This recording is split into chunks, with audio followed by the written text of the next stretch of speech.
If your tractor does not start and there is enough fresh gas in the tractor, the following checks should be performed prior to checking the battery. First, determine if the key was left in the on position. A fully charged battery can discharge within 25 hours when the key is left in the on or ROS position. Next, make sure the mower engagement lever is disengaged. If the lever is engaged, the circuit to start the engine will not function.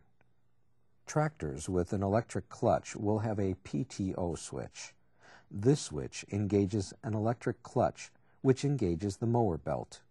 It needs to be in the off position for the start circuit to close and crank the engine. The foot pedal must also be fully depressed to complete the circuit that starts the engine. We suggest engaging the parking brake to hold the foot pedal in the correct position. If correcting these basic steps has not started the tractor, the next step is to check the battery. Prior to working with the battery, it is very important to review and understand the content printed on the battery warning label. Warning: do not short the battery terminals by allowing a wrench or any object to contact the positive terminal to the negative terminal or to a metallic chassis ground. Additionally, before connecting the battery, remove any jewelry you may be wearing. First, check the battery connections. Check to ensure that both battery cables are tight. If the cable eyelet will not rotate against the battery terminal, then the battery bolts are tight enough. If not, tighten the bolts.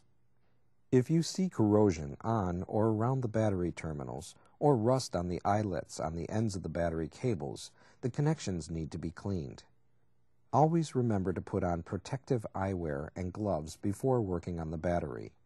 To clean the connections, disconnect the battery cables from the battery. Always remove the black cable from the negative post first. Place the black cable where it cannot make accidental contact to either battery terminal. Then, remove the red cable from the positive battery terminal. Use a steel brush, steel wool, or sandpaper to clean the battery terminals and the battery cable ends. The cable ends and battery terminals should be free of corrosion when you are done. After cleaning, reconnect the battery cables. Connect the red cable to the positive terminal first.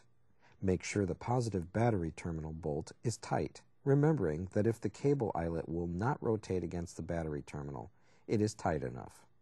Next, connect the black battery cable to the negative terminal. Now, you should attempt to start the tractor. If the tractor starts successfully, the problem has been corrected. If the tractor still does not start, charge the battery.